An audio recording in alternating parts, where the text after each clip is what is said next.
Hello everyone, welcome to Verifile. आज हम start करने जा रहे हैं एक नया चैप्टर हमारा पॉलीमर्स। तो पॉलीमर्स क्या होते हैं? देखिए, the word polymer has a Greek origin. जो हमारा वर्ड पॉलीमर है उसका एक ग्रीक ओरिजिन है। दैट मीन्स वो ग्रीक लैंग्वेज से क्या हुआ है? इवॉल्व हुआ है। बात क्लियर है? विच मीन्स मैनी यूनिट्स, और उसका मतलब हो गया कि बहुत सारे यूनिट्स। दैट मीन्स पार्ट्स, बहुत सारे पार्ट्स। इसका मतलब क्या हुआ?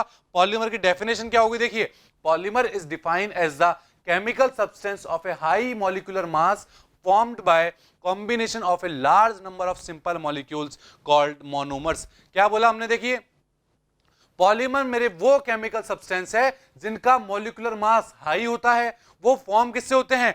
बहुत सारे छोटे छोटे मॉलिक्यूल से मिलके उनका फॉर्मेशन होता है, और वो छोटे छोटे यूनिट्स आपस में कहलाते हैं मोनोमर्स। और जब ये मोनोमर्स आपस में मिलके क्या बना देंगे? एक हाई मॉलिक्यूलर मास से कंपाउंड बना देंगे, तो वो मेरे कहलाते हैं पॉलीमर्स। बात क्लियर है? जैसे मैं एग्जांपल की बात करता हूं, तो मैं लेता हूं क्या? इथाइलिन। इथाइलिन क्या होता है? देखिए, ये है मेरा इथाइलिन। क्या है इथाइलिन? बताइए।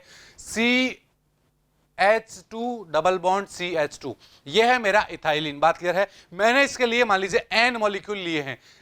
जब हमने इसके n मॉलिक्यूल लिए हैं और जब मैं इसी इथाइलिन यूनिट को बार बार रिपीट करता हूं, तो आप क्या देख पा रहे हैं? मैंने अभी यहां पर 3 मॉलिक्यूल लिख दिए हैं और ब्रैकेट में बाहर n लगा दिया है। दैट मीन्स ये पार्ट मान लीजिए बार बार रिपीट हो रहा है, तो क्या हो जाएगा?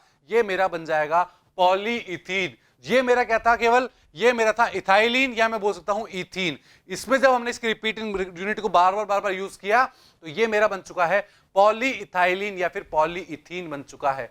बात समझ में आया आपको यहां तक? तो इसका मतलब क्या हुआ? ये हमारी मोनोमर यूनिट है, और यहां हमने मोनोमर यूनिट को बार बार रिपीट करके क्या बना दिया है? एक पॉलीमर का फॉर्मेशन कर दिया है। बात समझ में आई? तो ये होते हैं हमारे पॉलीमर, और ये हो गया हमारा मोनोमर, जिस मोनोमर की बार बार रिपीटिंग यूनिट से एक पॉलीमर का फॉर्मेशन हुआ है। बात समझ में आई यहां तक? अब एक टर्म होती है पॉलीमराइजेशन। पॉलीमराइजेशन क्या होता है? देखिए, the process by which the monomer gets combined and transformed into polymer is known as polymerization. Polymerization का मतलब होता है कि एक मोनोमर का बार बार रिपीट होकर पॉलीमर बना देना, उस प्रोसेस को कहा जाता है पॉलीमराइजेशन। दैट मींस अगर मैं मान लीजिए किसी की बात करूं, एक मैन है, वो ऐसे ही खड़ा हुआ है। अगर उसी मैन के साथ हम और बहुत सारे आदमियों को हाथ से हाथ पकड़ के खड़ा कर देते हैं, तो क्या बन जाएगी? बताइए। एक चेन बन जाएगी। दैट मींस एक आदमी ने बार बार रिपीट होकर कितने सारे आदमियों का क्या बना दी? एक चेन बना दी है, एक पॉलीमर बना दिया है। बात समझ में आई? तो ये क्या हो जाएंगे हमारे? इसको हम बोल देंगे कि ये हमारे पॉलीमर है। दैट मींस एक अकेला आदमी हो जाएगा हमारा मोनोमर, और जो इतने सारे एक साथ हमने इकट्ठे किए हैं वो हो जाएंगे हमारे पॉलीमर हो जाएंगे। बात समझ में आई? अब मैं बात करता हूं कि डिफरेंस बिटवीन पॉलीमर और मैक्रोमोलिक्यूल्स में क्या डिफरेंस होता है। बहुत लोग इसमें कंफ्यूजन हो जाते हैं कि पॉलीमर भी मैंने हाई मॉलिक्यूलर मास कंपाउंड होते हैं, और अगर मैं इसकी बात करूं मैक्रोमोलिक्यूल की, वो भी हाई मॉलिक्यूलर मास कंपाउंड होते हैं। तो इनमें डिफरेंस क्या होता है? देखिए, polymers are also called as macromolecule due to their large size, but reverse is not always true. क्या बोला मैंने ये बोला है कि जो मेरे पॉलीमर्स होते हैं वो सभी मैक्रोमोलिक्यूल्स होते हैं। क्यों? क्योंकि मैक्रोमोलिक्यूल्स में भी क्या होता है? हाई मॉलिक्यूलर मास होता है। पॉलीमर्स में भी हाई मॉलिक्यूलर मास होता है। दैट मींस पॉलीमर मेरे मैक्रोमोलिक्यूल्स होते हैं, बट इसका रिवर्स ट्रू नहीं है हमेशा। दैट मींस जो भी मेरे मैक्रोमोलिक्यूल्स होंगे वो सब पॉलीमर्स भी कहलाएंगे, ऐसा जरूरी नहीं है।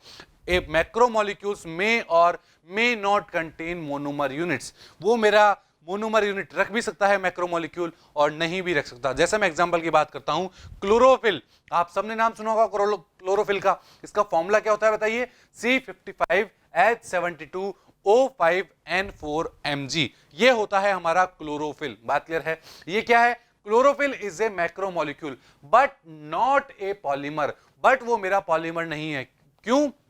because there are no monomer unit present, so we can conclude that all the polymers are macromolecule, while all the macromolecule may not be polymers in nature। क्या बोला मैंने? देखिए, इसका मतलब हमने यहां से क्या देखा कि जो क्लोरोफिल हमने पढ़ा था अभी, वो क्लोरोफिल क्या है, एक मैक्रोमोलिक्यूल है, बट वो एक पॉलीमर नहीं है। क्यों? क्योंकि उसके पास कोई भी मोनोमर यूनिट्स नहीं होती है। तो हमने यहां से कंक्लूजन ये निकाला है कि जितने भी पॉलीमर होंगे वो सब तो मेरे मैक्रोमोलिक्यूल कहलाएंगे, बट जितने मैक्रोमोलिक्यूल होंगे वो सब मेरे पॉलीमर कहलाएं ऐसा जरूरी नहीं है। बात समझ में आई यहां तक आपको? ये हुआ हमारा क्या बेसिक डिफरेंस हो गया है मैक्रोमोलिक्यूल और पॉलीमर के बीच में। अब मैं बात करता हूं क्लासिफिकेशन की। एक क्लासिफिकेशन होता है, classification of polymer based on source of origin. कहां से मेरे पॉलीमर का ओरिजिनेट हुए हैं, किस सोर्स से वो ओरिजिनेट हुए हैं, उस बेसिस पे मैं क्लासिफिकेशन करने जा रहा हूं। और वो मेरे 3 तरह के होते हैं। कौन कौन से बताइए? एक होता है मेरा नेचुरल पॉलीमर, एक होता है मेरा सिंथेटिक पॉलीमर, और एक होता है मेरा सेमी सिंथेटिक पॉलीमर। तो सबसे पहले मैं बात करने जा रहा हूं नेचुरल पॉलीमर की, कि नेचुरल पॉलीमर क्या होते हैं। देखिए, those polymers which occur in nature, that means ऐसे पॉलीमर जो हमें नेचर से मिलते हैं वो बोलते हैं मेरे नेचुरल पॉलीमर। जैसे मैं बात करूं, इन प्लांट्स और animal are called natural polymer. जो प्लांट्स और एनिमल से हमें मिलेंगे वो कह देंगे हम उनको नेचुरल पॉलीमर्स। जैसे मैं बात करता हूं, देखिए एग्जांपल की, मैंने नेचुरल एग्जांपल में सबसे पहले बात करी स्टार्च की। तो स्टार्च क्या होता है बताइए?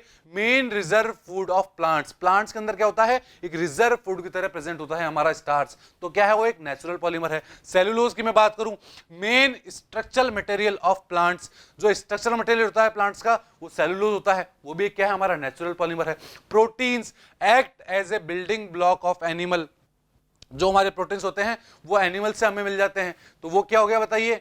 वो भी हमारा एक पॉलीमर हो गया, नेचुरल पॉलीमर। इसी तरह मैं बात करूं नेचुरल रबर की, दैट मींस जो नेचुरल रबर होता है अकर्स एज लेटेक्स। जो हमारा लेटेक्स की फॉर्म में मिलता है, किसकी फॉर्म में? लेटेक्स की फॉर्म में मिलता है हमको नेचुरल रबर। कहां मिलता है वो बताइए? In the bark of many tropical trees. जो बहुत सारे हमारे ट्रॉपिकल ट्रीज होते हैं वहां पर हमको नेचुरल रबर फॉर्म होता हुआ दिखता है। बात क्लियर है? इसी तरह हम सेकंड की बात करता हूं मैं अब, सिंथेटिक पॉलीमर। सिंथेटिक पॉलीमर क्या होते हैं बताइए? The polymers which are prepared in the laboratory are known as synthetic polymer और मैन मेड पॉलीमर। क्या बोला मैंने? ऐसे पॉलीमर जो लेबोरेटरी में प्रिपेयर किए जाते हैं, दैट मींस लेबोरेटरी में मैन के द्वारा प्रिपेयर किए जाते हैं या फिर मैन मेड पॉलीमर्स होते हैं, उन्हीं को हम सिंथेटिक पॉलीमर या फिर मैन मेड पॉलीमर्स बोलते हैं। जैसे एग्जांपल की मैं बात करूं तो polythene, synthetic rubber, PVC, nylon 66, Teflon, ये सब क्या है मेरे? ये सब मेरे सिंथेटिक पॉलीमर्स हैं। दैट मींस जो लेबोरेटरी के अंदर प्रिपेयर किए जाते हैं उनको हम बोल देते हैं सिंथेटिक पॉलीमर्स। बात क्लियर है? एक होता है हमारा सेमी सिंथेटिक पॉलीमर। अब ये सेमी सिंथेटिक पॉलीमर क्या होता है? देखिए, polymers obtained by making some modification in natural polymer by artificial means are known as semi synthetic polymer। क्या बोला मैंने? देखिए, जो मेरे नेचुरल पॉलीमर्स होते हैं उसके अंदर अगर आर्टिफिशियल तरीके से कुछ मॉडिफिकेशंस कर दिए जाएं तो वो मेरे कहलाएंगे सेमी सिंथेटिक पॉलीमर्स। जैसे मैं इसके अंदर एग्जांपल की बात करूं तो वो हो जाएगा सेलुलोज एसीटेट। क्या? सेलुलोज एसीटेट, जिसे रेयन भी कहते हैं, वो हो जाएगा मेरा। एक हो जाएगा मेरा वुल्केनाइज्ड रबर। कौन सा? वुल्केनाइज्ड रबर जो होता है वो भी मेरा क्या है? एक सेमी सिंथेटिक पॉलीमर्स है। तो ये हुआ हमारा एक क्लासिफिकेशन जिसमें हमने देखा कि वो उसका सोर्स ऑफ ओरिजिन क्या है, उस बेस पे हमने क्लासिफाई कर लिया है। बात क्लियर है? सो आई होप आपको ये समझ में आया होगा। Thank you.